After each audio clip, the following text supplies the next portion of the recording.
Assalamualaikum warahmatullahi wabarakatuh. Nama saya Muhammad Faris Akmal bin Aziz. Nombor metrik di 183118083. Hari ini saya akan membentangkan pembentangan yang bertajuk Islamfobia, larangan bertudung di sekolah dan penjawat awam oleh kerajaan Perancis. Penularan budaya Islamfobia adalah ancaman terbesar yang dihadapi oleh negara-negara barat pada masa ini. Islamfobia telah menjadikan keadaan di barat tidak lagi selamat bagi umat Islam dan sentiasa berada dalam keadaan tidak tenteram. Wujud ketakutan kepada umat Islam di barat untuk berjalan malam, berjalan seorang diri atau bekerja di sektor-sektor tertentu dan banyak lagi. Islamfobia bermaksud takut, benci dan prejudis ke atas agama Islam dan penganutnya. Islamfobia ini selalunya dikaitkan dengan geopolitik dan perbuatan yang dilakukan iaitu teroris. Rakyat dari negara Arab dan Asia termasuklah Malaysia seringkali dicurigai dan sesuatu perbuatan walaupun seperti melakukan solat di tempat terbuka juga dianggap melakukan perbuatan yang mengancam barat. Islamfobia sering dikaitkan dengan pandangan seperti berikut. Islam adalah sebuah agama yang mempromosikan keganasan dan agresif. Islam adalah agama yang berbarik, seksis dan tidak bertamadun. Islam membenci barat. Islam memecah belah masyarakat dan negara. Islam bersifat menjajah dan mengambil peluang pekerjaan dan menghabiskan duit pembayar cukai. Islam menyebabkan pertembungan tamadun dan Islam juga adalah ideologi politik. Media sering menggambarkan wanita berhijab ditindas atau sinonim dengan kumpulan militan. Sering paparan berita tragedi pengeboman, tembakan, penculikan yang dikaitkan dengan pengganasan Muslim. Media akan menyertakan paparan wanita berhijab walaupun tragedi semakin tidak semestinya membabitkan wanita Islam. Paparan berita di Perancis menurutkan poster wanita berhijab sejurus serangan di sekitar stadium di Paris pada tahun 2015 yang menyebabkan 130 orang terbunuh. Serangan dikaitkan dengan pengganasan Daesh dan poster seperti itu cukup memberikan tekanan hebat kepada wanita Muslim. Wanita Muslim seluruh dunia masih mengalami diskriminasi sama seperti wanita lain seperti diskriminasi pekerjaan, jurang pendapatan yakni gender gap dan keganasan fizikal serta verbal. Namun ada diskriminasi tambahan, diskriminasi agama dan kaum akibat persepsi negatif terhadap Islam atau Islamofobia. Dalam satu kajian, wartawan Dennis B. Serenci memeriksa liputan media Denmark mengenai wanita Muslim dalam 1,600 artikel di 6 surat khabar utama tempatan dari 1999 hingga 2013. Beliau merumuskan kebanyakan liputan mengenai wanita Muslim adalah bersifat negatif dan hanya menumpukan kepada penindasan wanita, kawalan sosial, hijab, kahwin paksa, pembunuhan bermaruah dan mutilasi genital wanita. Sangat sedikit paparan media yang positif mengenai wanita Muslim di negara Muslim.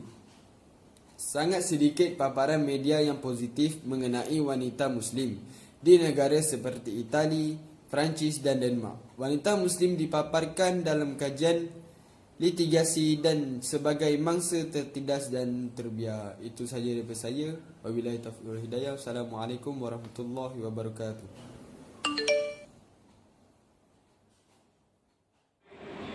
Assalamualaikum warahmatullahi taala wabarakatuh. Saya Muhammad Haikal Hakimi bin Abdul Wahab yang terlibat dalam larangan memakai tudung oleh penjawat awam dan pelajar sekolah ialah Persatuan Guru di Perancis telah memfailkan saman berhubung larangan memakai simbol keagamaan terhadap penjawat awam dan sektor tertentu kecuali doktor dan pemandu bas selagi wajah tidak ditutup. Antara implikasi dan kesan yang disebabkan Islamofobia perkara tersebut, sentimental anti-Islam semakin meningkat di Perancis yang menyaksikan 58% jenayah kebencian di Perancis pada tahun tersebut adalah di kalangan orang Islam. Nur Farhat adalah peguam di bandar tersebut yang memakai hijab telah menulis artikel mengkritik undang-undang baharu tersebut dalam jurnal undang-undang berbahasa Perancis. Beliau juga telah menerima ancaman bunuh dan penghinaan menerusi email. Bismillahirrahmanirrahim. Assalamualaikum warahmatullahi wabarakatuh. Nama saya Muhammad Ali Haikal dari Islam, Biometrik di 183111090.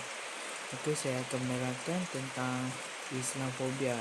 Persoalannya ialah apakah yang berlaku dan kronologinya masa depan. Okay. Ideologi menyebarkan Islamofobia dan idea ketuhanan kulit putih mempunyai jaringan antarabangsa untuk menjalankan kempen anti-Muslim. Mereka disokong dengan sokongan kewangan, politik dan moral. Peguam bela seperti Francis Tommy Robinson dari Liga Pertahanan Inggeris adalah aktiviti kempen anti-Muslim. Dia mendapatkan sokongan kewangan daripada sumber sekumpulan Amerika Syarikat, nasionalis ekstrem Australia dan Rusia. Ini termasuk Forum Timur Tengah, Pusat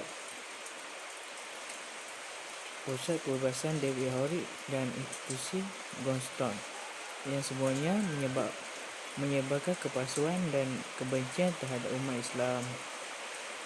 Dan sebilangan besar negara barat tidak mengambil tindakan terhadap kumpulan pemikir dan media yang menimbulkan kebencian terhadap umat Islam. Mereka berpandangan kebencian yang boleh menyebabkan keganasan terhadap umat Islam hanyalah amalan kebebasan pendapat. Jika ada boikot produk Israel yang selamat dan militeri Zionisme ialah sebagai tindakan jenayah.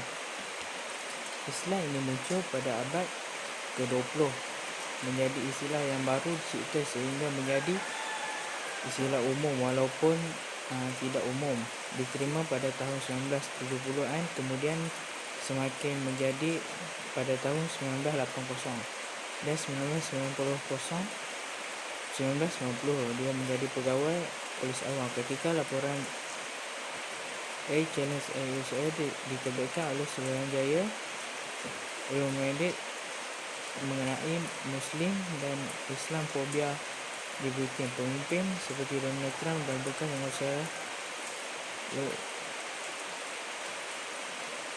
ini termasuk media barat adalah penyebar kebencian terhadap orang Islam.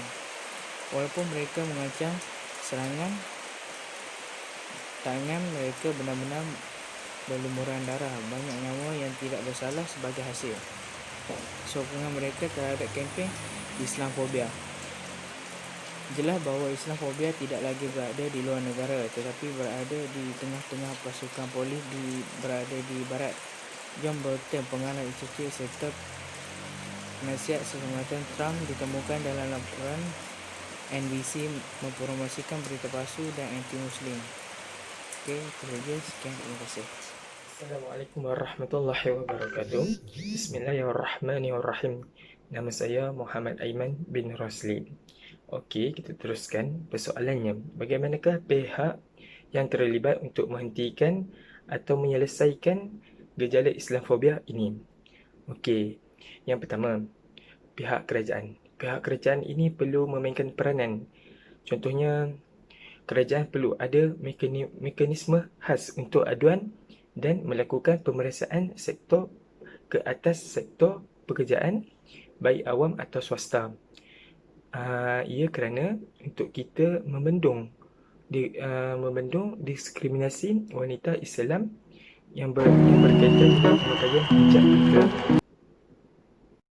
Okey, poin yang kedua ialah majikan. Majikan ini juga perlu mengambil berat tentang keperluan khas bagi wanita untuk solat atau beribadat di tempat sesuai, kerana faktor aurat ini amatlah dititik beratkan di dalam Islam untuk kita beribadat.